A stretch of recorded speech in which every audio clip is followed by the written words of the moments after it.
Okay, welcome everyone. Okay, and thank you for coming. We have this presentation. Well, first of all, I'm Jeannie Brown. I'm a co-president of the Long Beach Historical Society. Thank you all for coming. There are several of our board members here. I think more than half the board. Would you raise your hands, board members? Okay, 1, 2, we have about 5 or 6 board members in. So thank you all for coming, and you can chat with them during our refreshment time. I just want to talk a little bit about some of our upcoming events. On April 2nd, we're going to have a walking tour in Long Beach, and we're going to be continuing them. The first one is sold out. And the second one is going to be on May 20th, and it's a Sunday, and we're going to have music on our porch in conjunction with the Arts Council. They're going to have music, so the not just our porch. Oh, right. It's throughout the city, different porches, and I guess they're running it, but they're going to be using our porch. So the walking tour will end up here, and with music. So it should be fun, And if you want to come, you can come just for the music too. So that's on May 20th. Okay, and we're going to be continuing those kinds of things. And if you are not already a member, we invite you to be a member. We have membership forms in the lobby when you come in. And again, we need donations as much as you can give. We are trying to do a lot of renovations.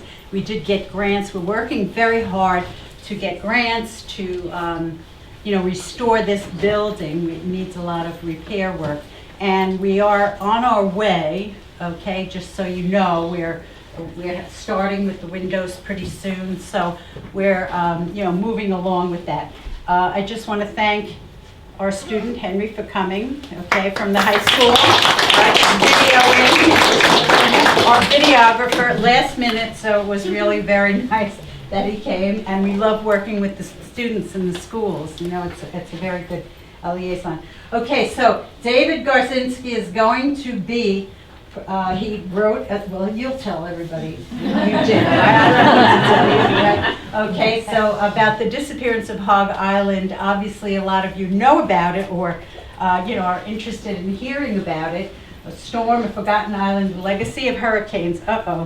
And I just want to say the agenda will be, first David will give his presentation on this, and then we have some interviews from people, from Long Beach residents, just quick about Hurricane Sandy.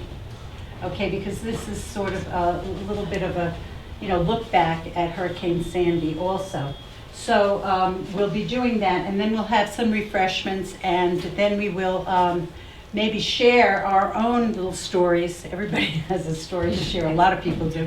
So, maybe we can do that later on. Okay, David? Thank you. Hi, everyone. When I asked me to give this talk a couple of days ago, Joanne was like, do you have some people coming? And I, in my head, assumed it was going to be like me talking to my family. So please bear with me as I reset my expectations. So I'm David Garzinski. I'm a writer researcher. I grew up in Atlantic Beach, just on Putnam. And recently I had a story in New York on Hog Island, which seems a lot of people already knew about it. But yeah, so they asked me to give a talk, and I wanted to go in and talk about this lost barrier island that once existed off the coast, and explore the mystery and legacy of it and what that means for us today. So for today's structure, because we're afterwards going to talk about Sandy, I wanted to at least start with Sandy, because the story of Hog Island for me very much starts. So I'm just going to hit one thing. Very much starts in Sandy's aftermath, and seeing the changes on our coastline. And then afterwards, we're going to talk a little bit about the legacy of Hog Island, as well as Barrier Island dynamics to maybe get a better understanding of, one, the place where we live, and two, what's going on constantly on our coastlines that may or may not have affected Hog Island, and maybe what will lead us to stay. And when we go to our talk on Sandy, maybe that sort of influences and gives us a bit of a deeper understanding of this really unique landscape we find ourselves on. And then I'll give I don't know what I just did, what I think happened. There are a lot of holes in the story. There are also a lot of fans of this story, and there are a lot of bits and pieces that I will fully admit that I don't know. We've already been talking to a couple people tonight who know about court cases that I didn't come across. Really, what I'm going to look at it from is looking at the facts as I know them and how they appear, and maybe peeling back some layers of the mystery for the people who are just coming to it, and then we could all offer some of our theories afterwards, and then followed by the short video and an informal discussion on Sandy. So, if you'll indulge me for a bit, who here was here during Hurricane Sandy, or who remembers? Everyone here. I don't know, exactly. But who wasn't here? But for me, that thinking about that, the story of Hog Island starts in that aftermath. In my family, like many, didn't evacuate. We watched that water flood the streets, rip up houses, boardwalks, chuck them all over. And in the morning when we woke up, we could see the devastation. And during that time, my father and I started exploring the islands to go see the changing impacts. This was the flooding and burnt out cars in Atlantic Beach. You could see the sand accumulation, about 5 feet of new sand in Atlantic Beach. But on one of these trips, we actually headed into the Rockaways. Just another photo. And we biked along the boardwalk. In hindsight, possibly not the greatest idea, because you actually see this is only half the boardwalk. And in most places it was bumped and buckled and torn away. And the story of Hog Island for me started by chance. During this bike ride, we saw a man walk out of the dunes carrying a metal detector. And my father, being the curious one it is, swings his bike around and stops. He goes, "What are you looking for?" And the man replies, "Doubloons. They wash up in the storms." And I don't, maybe a historical site is already prepped. Doubloons.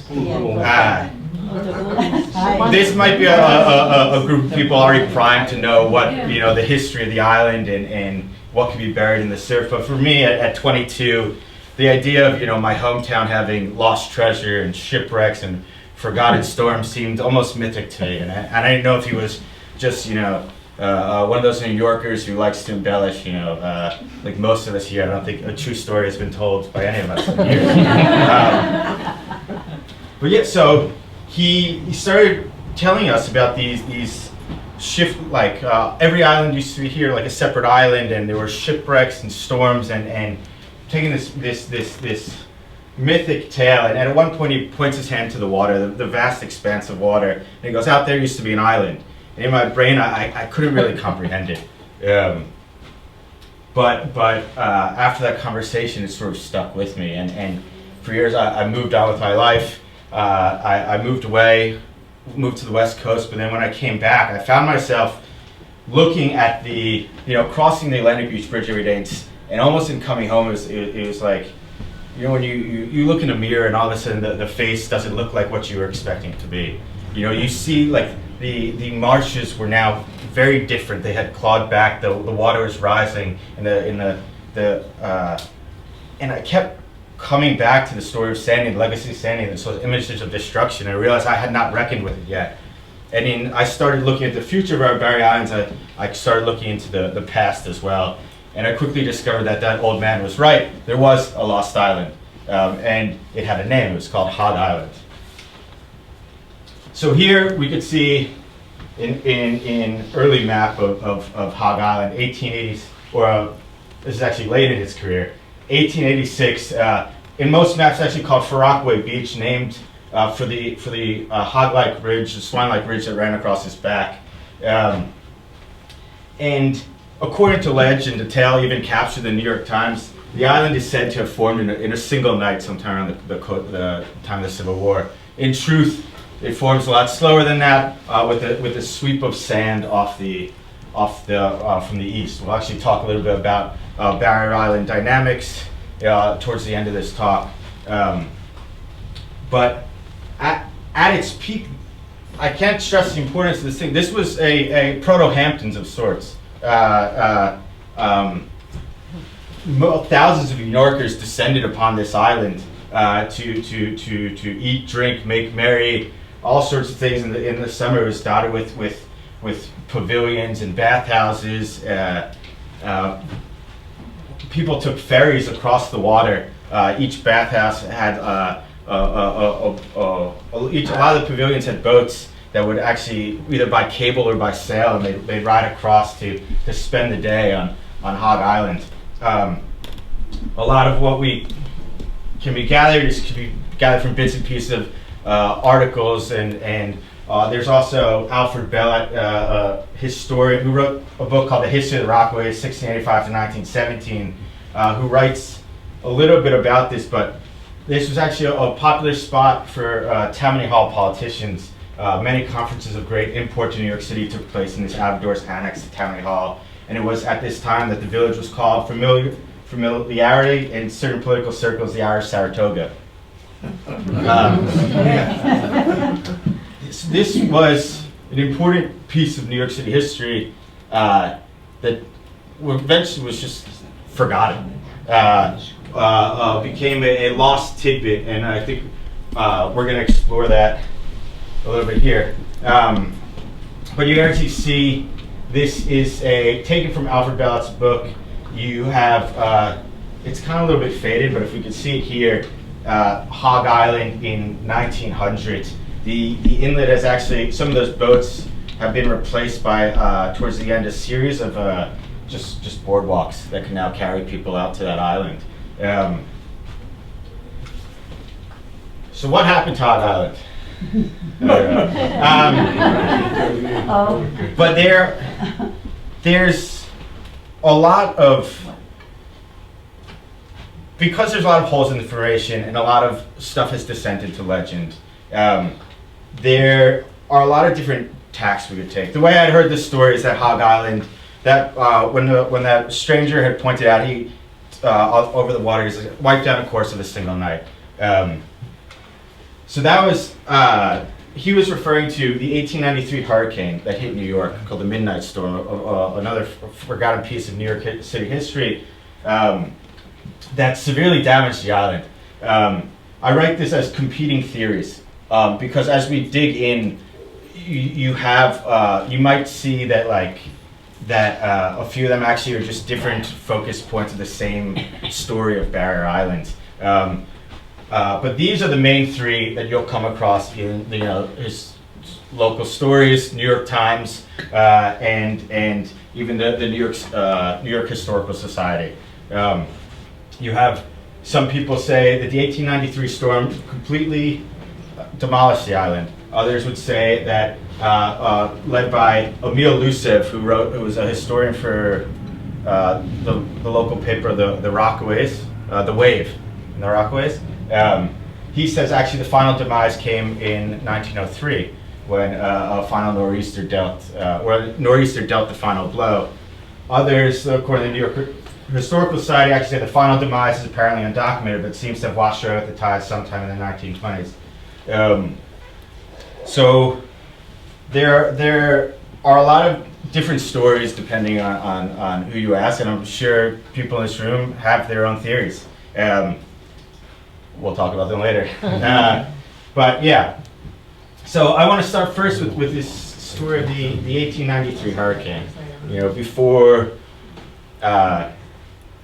Before Sandy, and before a lot of the hurricanes that we know of the 1900s, there was actually this 1893 storm that shares some similarities to Sandy and some different ones. Each hurricane is unique, but we had it was a slow-moving Category 1 hurricane that struck New York on the night of August 23rd in 1893. Called the Midnight Storm because it came in the evening and lasted about 12 hours, crossing through the night of the 23rd into the 24th. It made landfall either in northern New Jersey or western Long Island. I've seen 2 different tracks, it's hard to parse where it actually made landfall. But the storm actually set a record-setting rainfall at the time, where about 4 inches of rainfall over the course of the night.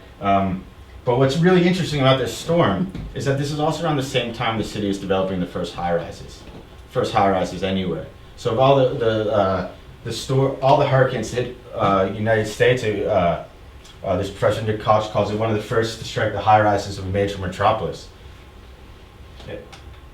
So we actually see here some headlines from August 25th, right after the storm.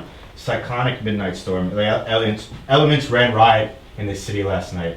The city is swept by the storm. Wind is ripping up trees. Storm surge is wiping over Coney Island, Hog Island, etc. You can actually see Coney Island is almost swept out to sea. It's swept completely bare. We'll actually see a quote on the next page. But I'd like to read this quote. This is actually on Far Rockaway, describing the changes to Hog Island that night. So every dock is swept away. Every boat is in the inlet is either at the bottom or beach far above the usual high water mark. One of the boats, the Tilly, was found today a mile down the beach and nearly half a mile inland.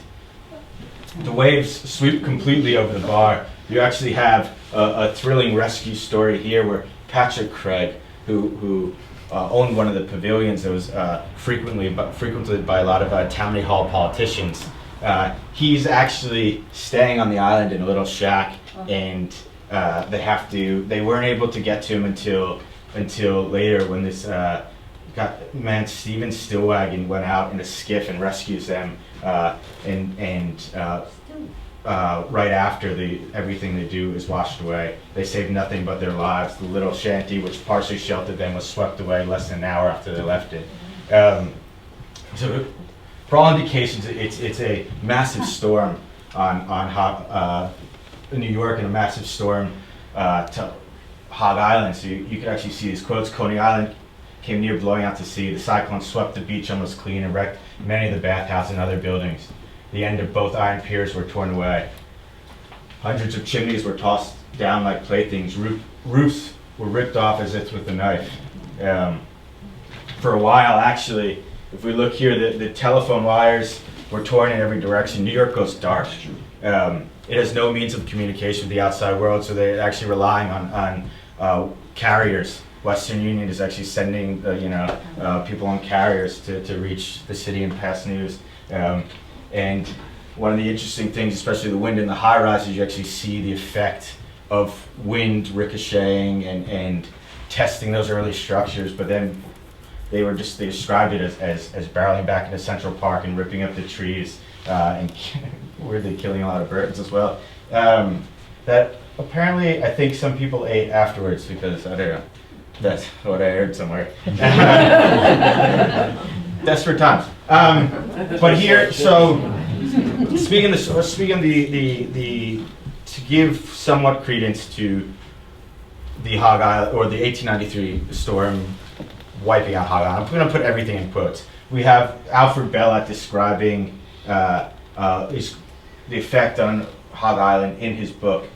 The thing about this quote that I want to preface it, he actually says a storm in the fall of 1893, but we're in the August. So it's hard to tell, again, in the mystery of building pieces together, whether he's referring to a different storm, but it's likely that it's just in my mind, it's likely that it's just a misspeaking.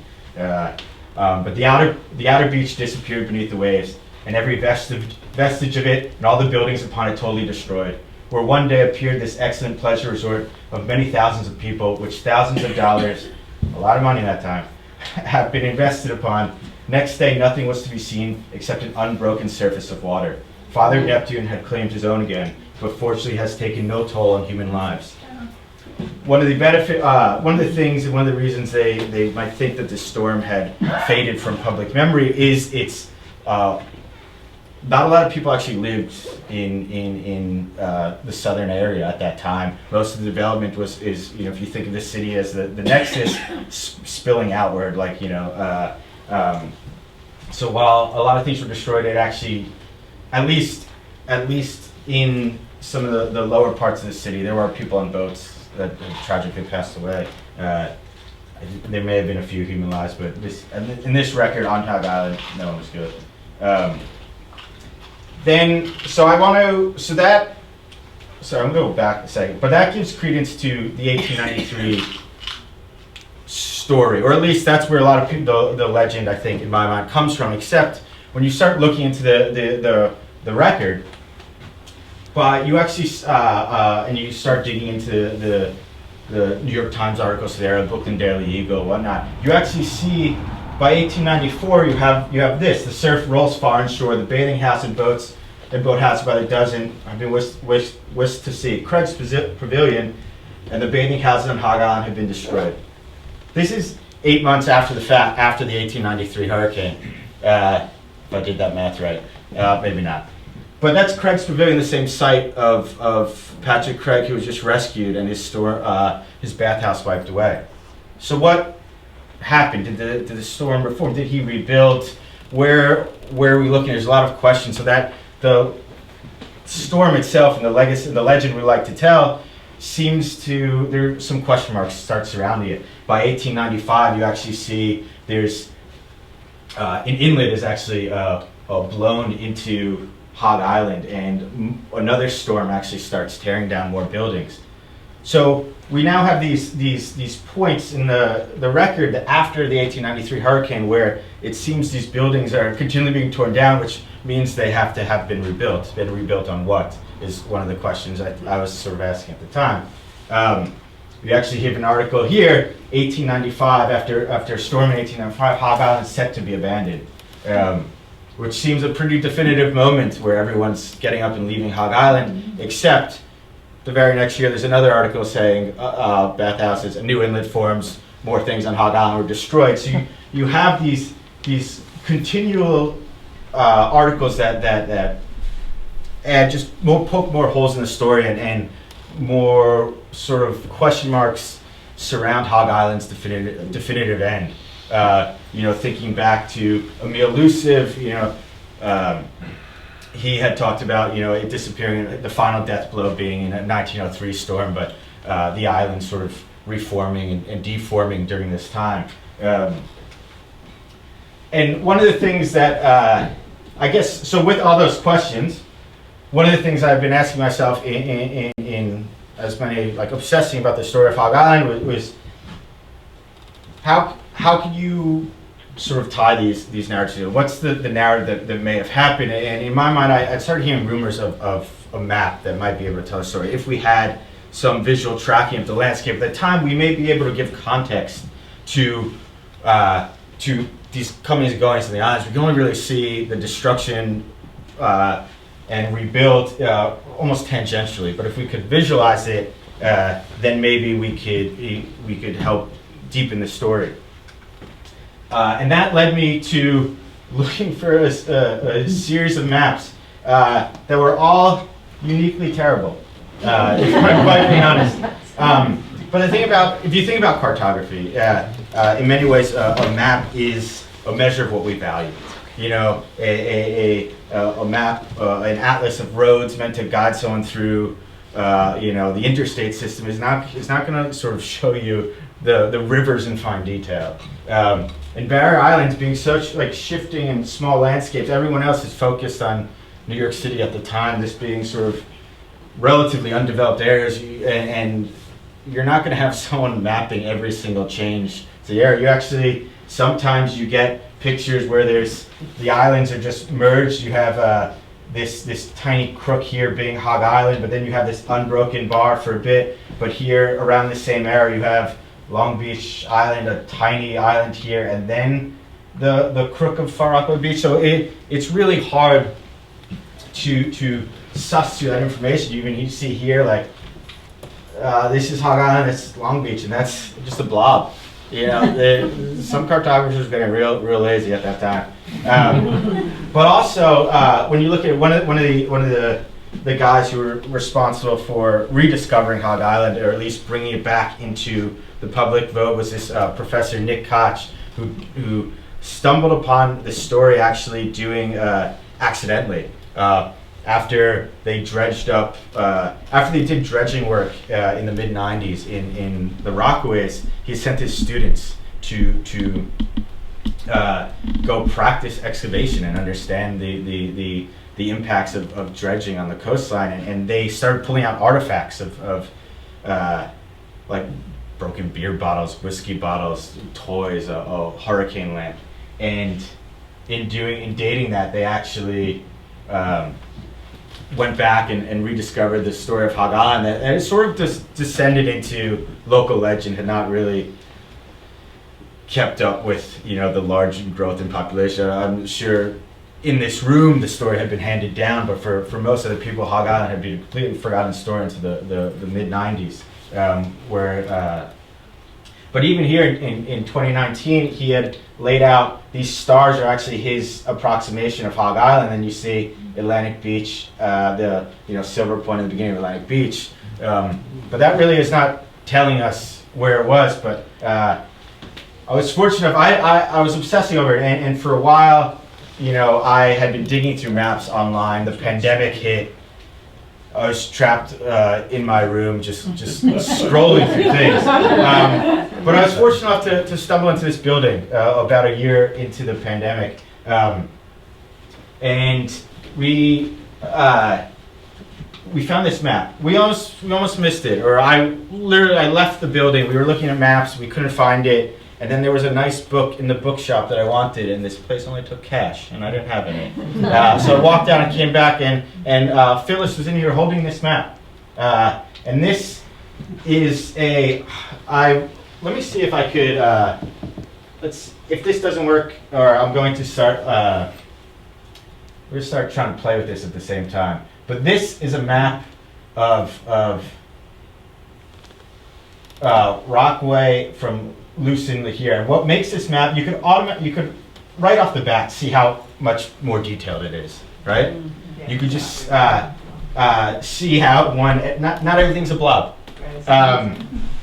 You could see sort of the veining marshland and the waterways here. And what makes this interesting is, and what I found later, so this is a map by the U.S. Coast and Geodetic Survey. The U.S. Coast and Geodetic Survey is one of the first, might be the first, don't quote me, but scientific agency that this country ever founded. Founded by Thomas Jefferson. One of their goals was to map the coastline, because in mapping the coastline, you start understanding the boundaries of your new nation for the benefits of economics, defense, basically the edges of our new country. So it takes a very long time for them to start producing quality maps, because at one time you don't have satellite imagery. They have to build the infrastructure for advanced, at their time, triangulation systems. But if anyone wants this map and wants to play with it, we fortunately, so I actually didn't get this from NOAA. I got this from University of Alabama. Somehow scanned this map in their systems, but they have an interactive one. But actually, so we're actually sitting somewhere around here. This is Long Beach. This is old Long Beach. Great Bar, Hassock. This is 1879. So this is right before the storm, and the island was allegedly at its peak around the 1870s, 1880s. So we should get this map should give us a glimpse of what it was like at that time. East Rockaway Inlet is right here. Then you have this small island called Shelter Island, and then I believe that's Little Inlet. It's kind of blurry on here. But then you have, I think that's Lucy's. Lucy's Inlet. Yeah. Thank you. Yeah. Then you have Far Rockaway Beach, which is the other name for Hog Island on maps. But here you have this detailed the swine-like ridge, and then you have there's some dappling on it that haven't been able to identify what exactly is. This might be dunes or marsh or spill or the edge of the breakers on the backside, but you can also see some piers and some structures here. But yeah, so this was this map that I found, and because they're so accurate, so these maps are actually what USGS uses to map historic coastlines. Within that time, despite not having the advances we have now, a lot of these maps are accurate to about plus or minus 10 meters. So they are fair. So when we're talking about, this is a scale of miles, we're talking about the length of this room is how accurate these maps are.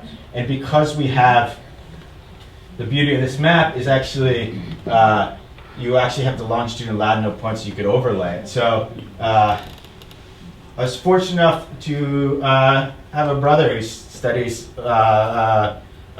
landscape design and architecture and knows GIS software, so we were able to geo-reference it. So this might look familiar to you. That's underneath is Google Maps of our area overlaid with this. So you can actually see what's changed, how much Reynolds did here to fill it in, but then also what's down here. So the most surprising fact, and actually you can see, I don't know if it's still back, but the map is actually Hog Island and Atlantic Beach overlap.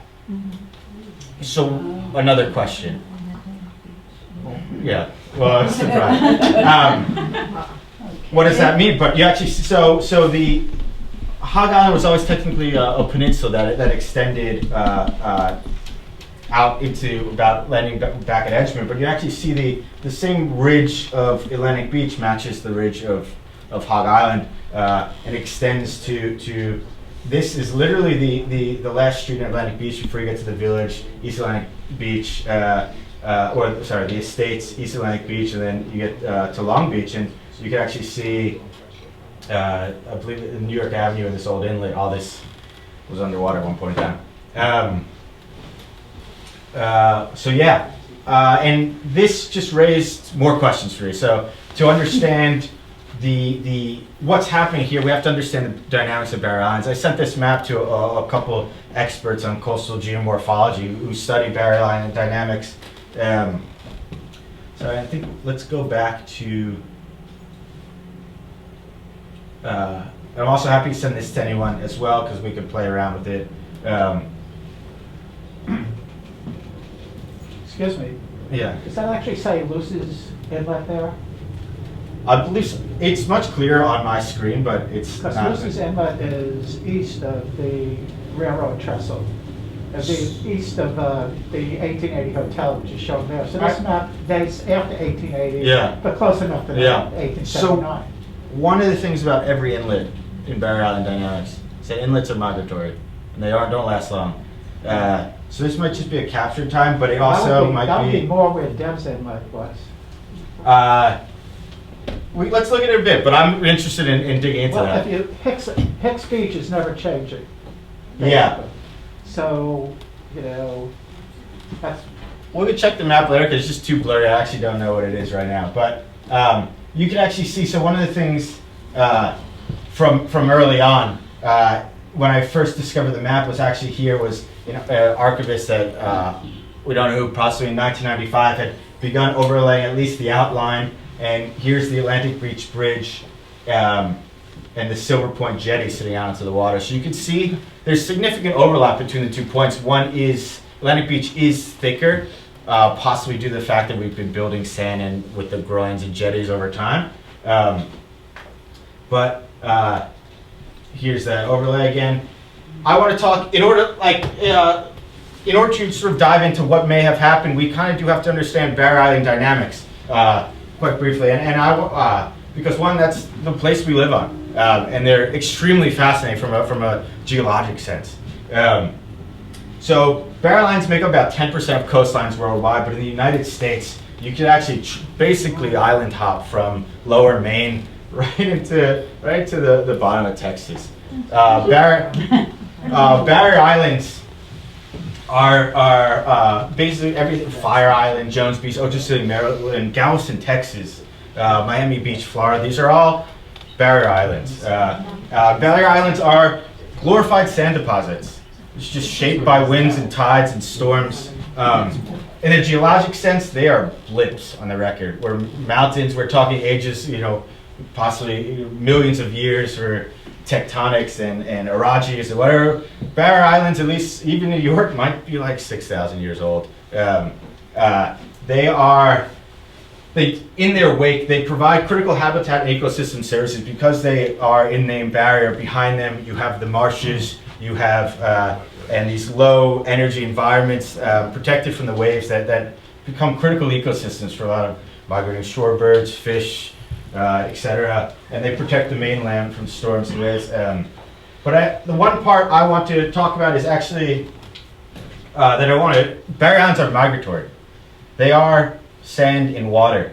They shift and they dance and they move and sometimes they even disappear. So there are a couple of dynamics that I want to actually talk about today, just at least to potentially understand what I think happens to Hog Island. We actually here, we'll actually talk about that in a second. We have two processes called overwash and literal drift. There are a lot of other processes, but I'm going to focus on these. So, being that they are sand deposits covered in dunes, when storms hit them, and if they hit them with enough size and strength, they actually overtop the island, taking with all the sand with it and pushing it in the direction of shore. In enough time, in enough strength, that actually leads to an action called rollover, where the islands lift up and roll over towards shore. No other way to put it. You can actually see that happening here. And this is Ocean City, Maryland here, that actually was once connected to this island. A storm, I can't remember the year, blows a hole in it. And you start the infrastructure here and the people hold the island in its permanent shape, but through time, this lower, I believe it's called Fenwick Island, actually starts retreating. With enough time and storms and sort of cut off from some of the sand, that island begins eroding and retreating backwards. We'll see a bit more of it in the next slide to understand more. But that's a key feature. Barrier islands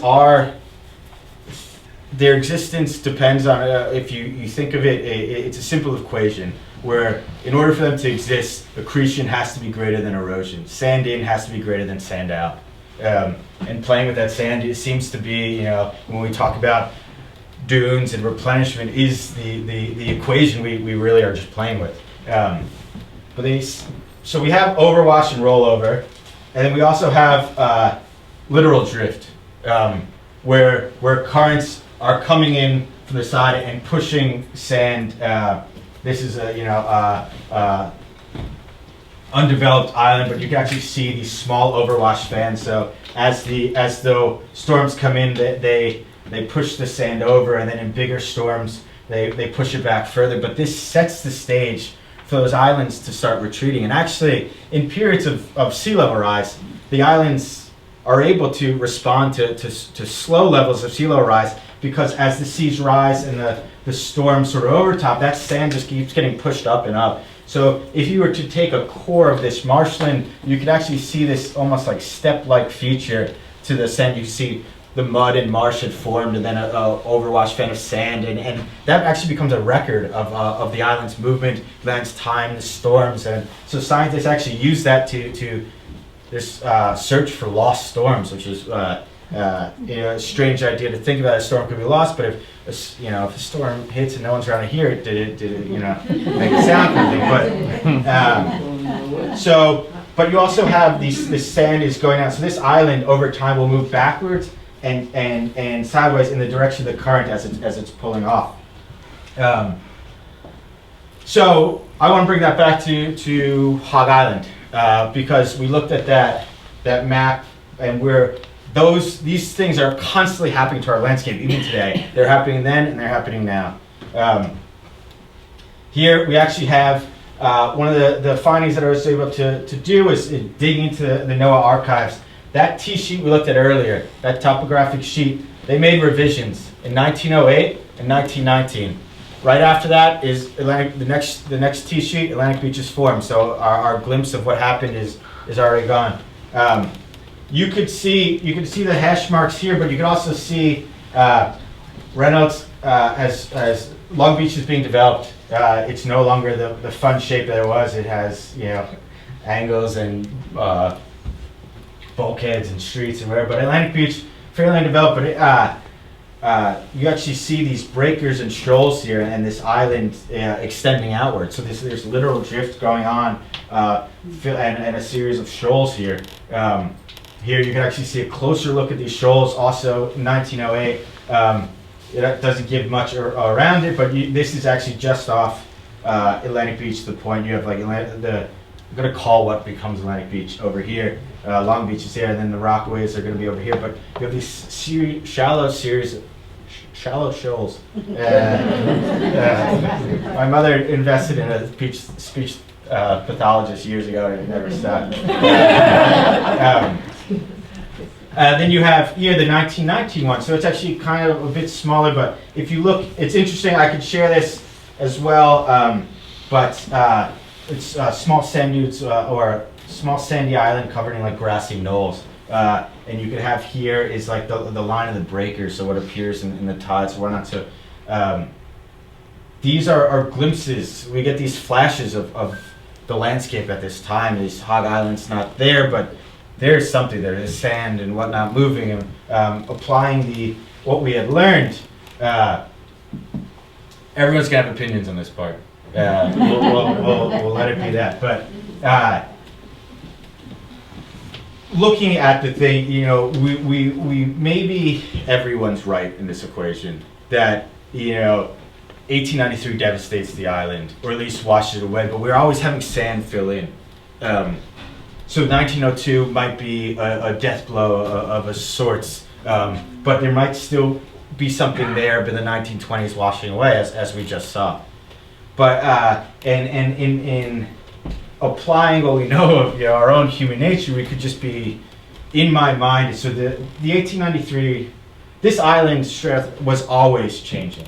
It grew in the course of a single night, or at least grew quickly, and it could disappear just as quickly in a certain way. But you have these stories even before the 1893 storm. 500 feet of sand added or washed away in the course of a single night, in the course of a single storm. But in my mind, the 1893 storm may have severely weakened the island, or at least done enough to wash everything over it, and doesn't create or destroy anything, but maybe it pushed things backwards a bit. Maybe it pushed things sideways or eroded a lot.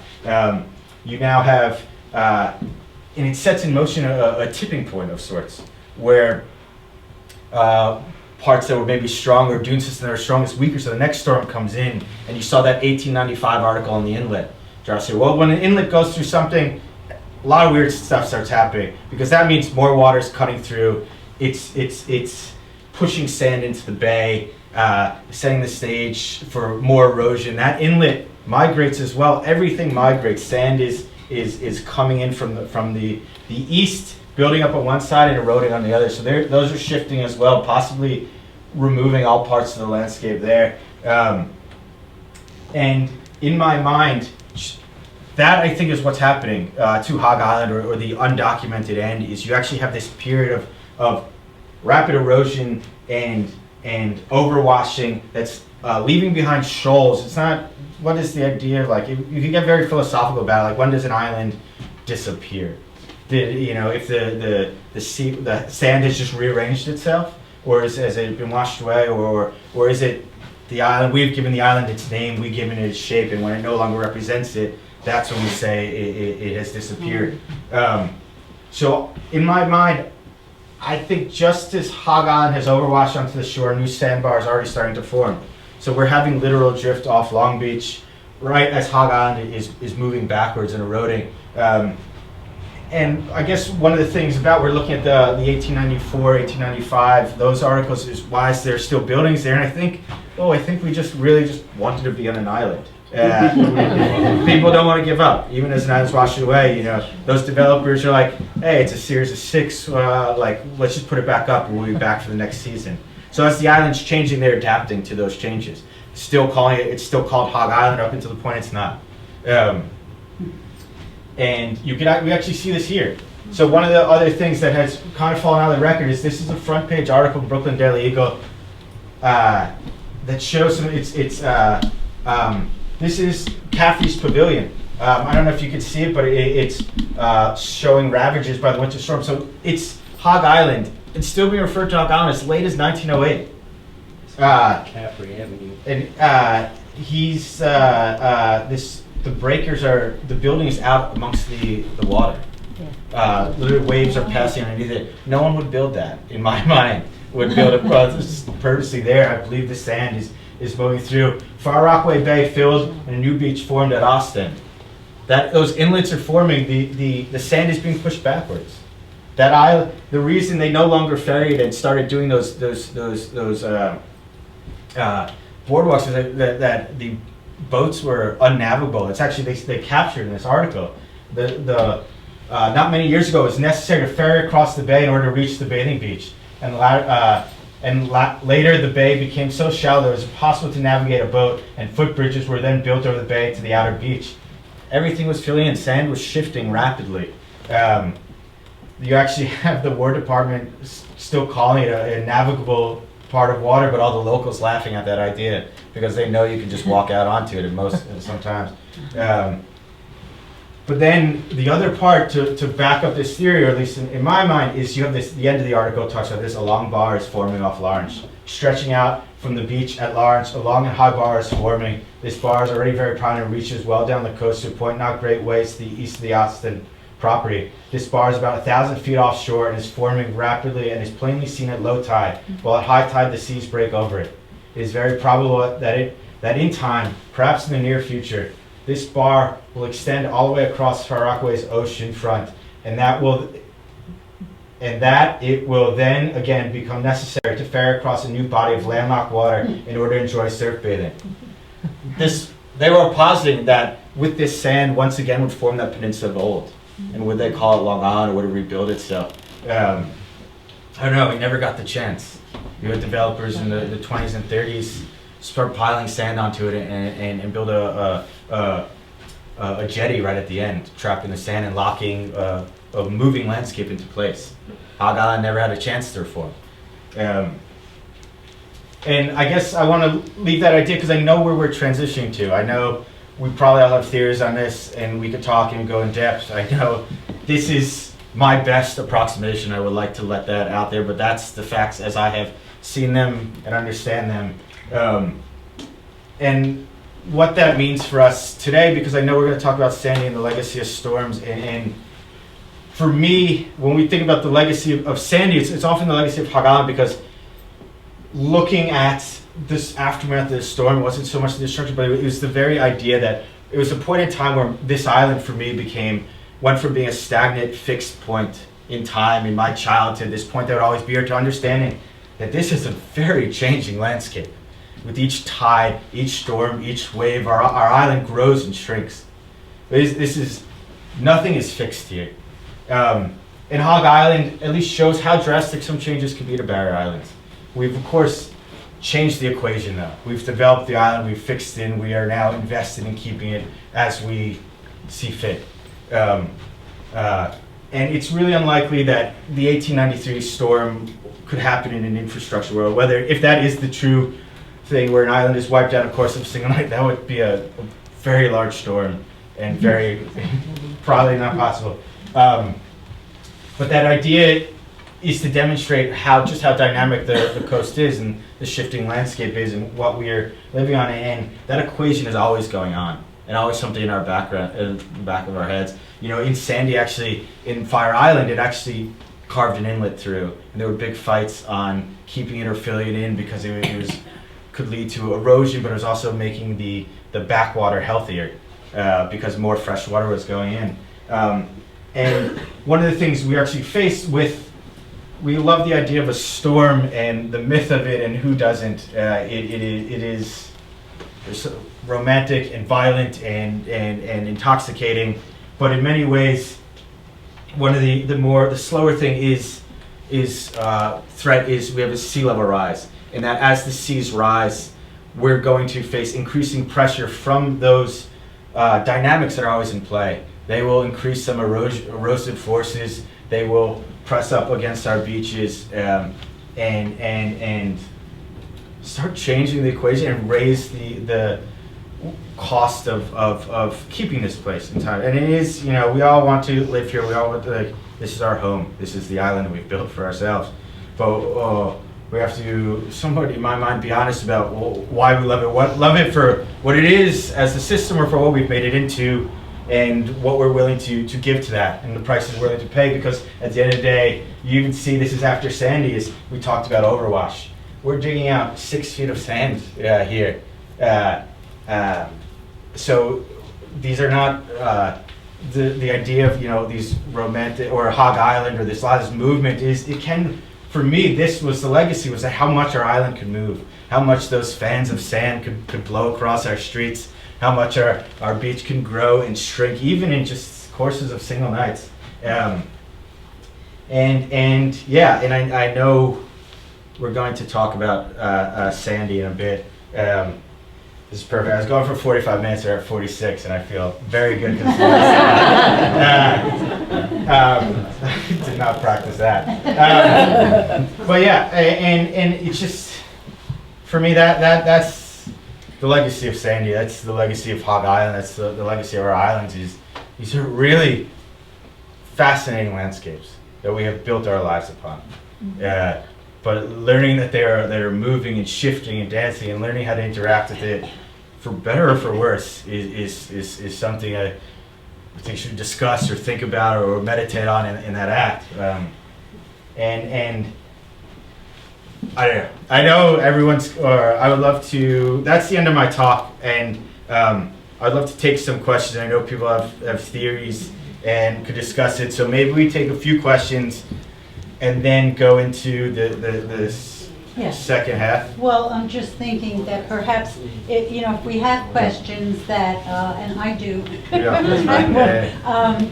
that perhaps we'll limit that to 15 minutes. Is that, Sure, is if that that's good? good. Okay, is that okay Sure, with yeah. everyone? Something like that. Okay, who has a question? I have a very quick question. Yeah. Why was it called Hog Island? The swine-like ridge on its back, I believe, is what locals called it. So it had that hump, Oh, okay. very like swine-like. Sorry, that ridge is, I believe, where it got its name, or what it's called. How large was it, actually? It was a couple miles long and about, or at its peak, and it goes from, it's the end of Atlantic Beach. So you have like Wayne, and then it will go to Edgemere. So at its peak, probably a few miles long, and obviously you could say Atlantic Beach is only about a quarter mile wide where that was. I think at its thickest point it'd probably be a quarter mile to maybe a half mile wide at its thickest. But yeah, it was not an insignificant island, but it's not as wide or as big as what we are familiar with.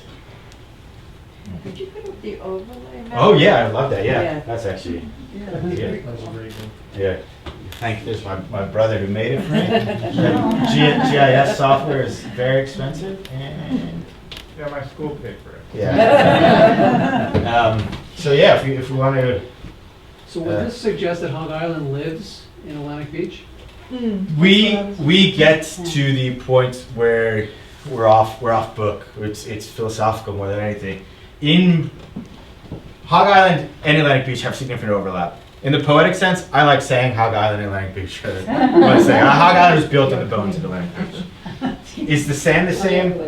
Maybe not. The sand is always rolling through. Some of those maps, it only are extending to this far, but I think maybe this sand gets blown back enough, and you sort of see here, I don't know if it's going to work with the internet, but there's actually some, I can send it out as well, there's some USGS historical maps, like they do the squiggly lines of showing where it is. I think this part here, we have Ostend here, I think a lot of this is actually some sand from, Hog Island being blown, re-emerging to shore, possibly gets eroded and moved back in, but in my mind, maybe foundationally they're the same. I do think the sand has been moved and shifted and eroded. When I had asked expert he said at one point it's likely every part of this island had been underwater. But whether other parts are coming up or just barely underwater is a question to be debated, asked, or whatever. But it's clear that these are significant overlap. And in my mind, the shoals on which Atlantic Beach accreted are the ones left behind by Hog Island. Whether any of this landscape permanently remained over land, possibly. There's one thing, one area to be debated was actually on one of those maps that I said was sand dunes or like small sandy beach covered in grassy knolls. It actually takes, you could actually look, it takes time for grass and dunes to take shape on an island. And because that's there, because there's overlap, there's possibility some bits of it remained above ground, just not in a way that was usable to be called Hog Island anymore. So both are true. I don't know. I'm gonna take the political answer there. I just, does the dredging of Reynolds Channel, Yeah. which seems to have been occurring around the same time, 1908, 1900, cause more of that to be washed away because he was pumping sand onto to make us grow, Yeah. right? Yeah. It's possible. So, I don't know Did about. we cause the demise? You didn't cause the demise of Island. We are causing somewhat the demise of other things, but you because no. If you think about everything has an action and reaction, especially when you're dealing with sand and water.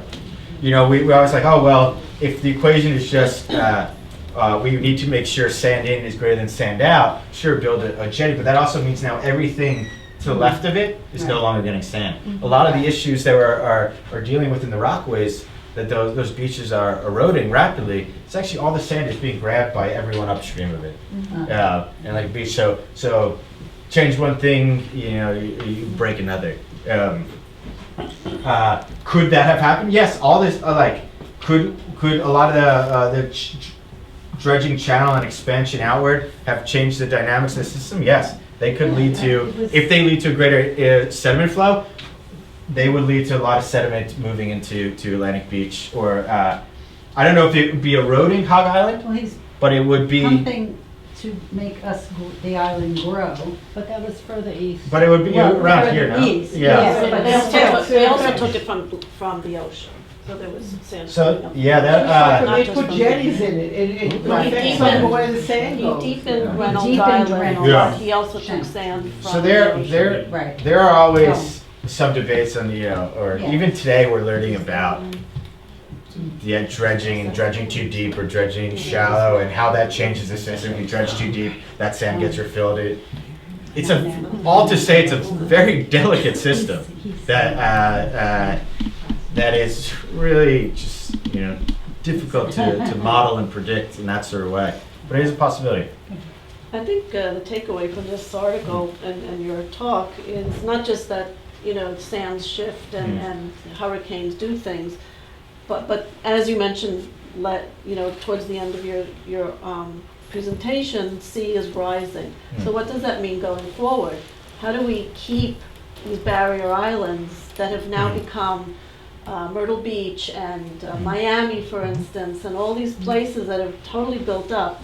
Where are we going to be in 10, 20, 30, 50 years' time? And there is talk about leaving these barrier islands, letting them go back. That means all of us, leave because there won't be. Yeah. If the sea keeps rising, soon we'll all have waterfront property. And that's really the bottom line is, okay, this happened and it happens, but going forward, like I know there's a lot of conversation about how to protect Battery Park from the next storm surge and what our city's doing to mitigate the next storm, We're getting into not a loaded question, but we're getting into what can be some really emotional conversation on what is the state of our home and our island. You can think of it as three ways to approach that. One, keep the water out. You learn to build walls. You build a seawall in front, a seawall behind. expensive, or the second thing is you let the water in, you build higher, you learn to adapt to the water, or the third being retreat, mitigated retreat. And that, at least for me, is all makes sense in theory. Practice is a different story. You actually, I don't have the picture here, but if you, let's say you keep the water out, let's say you build a seawall, or the sea continues to rise, you can now be living on an island that has a wall, but the beach completely erodes. It's called desertification by Orrin Pilkey, or a famous coastal scientist. It actually happened in Jersey, where they built a seawall in front of their property, but so much erosion occurred that they now just have a road, a wall, and then ocean. There's no beach. So there's no beach. Right, yeah. Or you learn to adapt to it. You build up high. You mitigate the damages of when a storm hits, because you've built on the risers. You could see, but then you have to remember we're still sand underneath us. So you could happen, like, that's Caffrey's Pavilion was built up. It was ready to accept storms and waves and breakers, but the island was slowly retreating underneath it, or wanted to. Things are different. We play a lot with our system nowadays. The third one is you accept, you retreat, whatever, and you give that land back to nature, where it could do these adaptive properties, and continue to find that equilibrium with the sea. Because as one of those things, this is just a very delicate equilibrium, and us being on the island throws at our whack, and think of it as more weight going on the scale, and we have to pay a greater price. But we also know that in many ways we are stubborn, and we love the places we're from, and it's never a clean break. But in many ways, it might not be one storm or one decision to leave. It might come in bits and pieces, where a storm happens, and there are people who were here in Sandy who couldn't afford to rebuild. And they left, and people moved in, they bought their houses, they changed it. The island, if you remember, the community changed too. But now what happens in a time where sea level has risen and storms, the damage from storms becomes more frequent. And the cost rises, insurance no longer wants to insure us, which is what's happening in Florida. What happens then when the cost of living here becomes so great that we can't afford to love the places that we know. For me, it almost feels a more truthful thing is we'll probably be stubborn, we'll probably mess up, there will probably be more storms, and the island changes slowly as we each come to terms with the future in our own times. And I don't know, we can talk about that in the next bit. Is that Okay, you're good. Because that is Okay, a good. I think that's a good point to having watched the video and knowing what's coming. The video kind of talks about it, and we could actually use that as a good segue into the two. Okay, all right, yes, you That's can do good. that. Yeah. Yeah. Oops.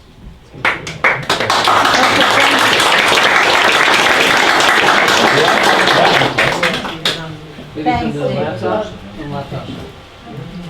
Light on this one. Do you mind hitting the button, man? That's fine. I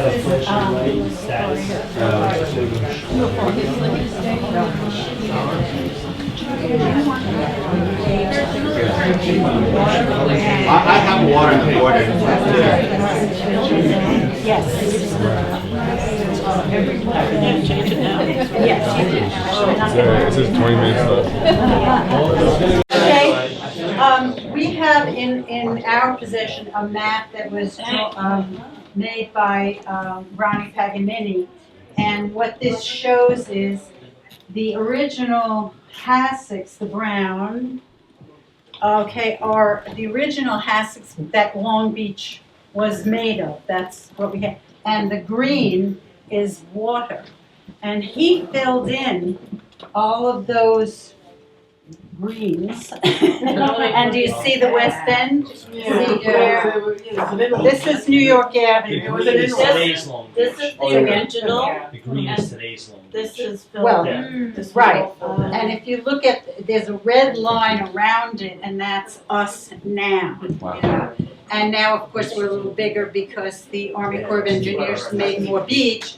But this is, and this was sort of, it was matched to where Sandy flooded. Because, you know, some people, you know, next door didn't flood and I flooded and then the other people didn't flood and it was kind of, why did that happen? And they've sort of, you know, tested or found out that it's because of this. All right, so we can't fool Mother Nature sometimes, apparently. Okay, and this is on display in our exhibit room. Okay, okay. Now, I just, okay, this is just a quick video of some of the reactions after Sandy, and these were done by a woman named Marianne Trescotti, who did cataloged a whole lot of people's, you know, reactions and how they felt about it. And you see the contrast. Some people build that boardwalk. Some people, don't you dare build that boardwalk before you build that. You know, you see the differences. This is pretty short. I Yes. just wanted to add that Mary Ann just gave us 17 transcripts that were part of her grant. And All right. I think we're going to share a small part of one, but if anybody's interested, they can come to the archives and read on these very interesting transcripts of people's experiences in Sandy. So it might be a bit soft, mostly because the sound's coming out of my laptop. We don't have speakers, so I put on captions, but I guess bear with it. But to one point of that. Do you turn on your sound and then turn off the one there, and I'll come through the speaker if you want. Oh, comes through here. If you, yeah. Can you do that? IT helps. Yeah. Okay. How we doing? I think it's going to come through the speaker. Yeah, just Oh, right. Oh, IT, I knew nothing. I know I turn off my sound. nothing. Turn on. Yeah. Oh, let's see what happens. Buffering. Yeah. I think it'll work. Ish, okay. All right, I'm just gonna read the names of the people. It's Gail Schwab, wait, just pause for a I'll pause. second. I'm sorry.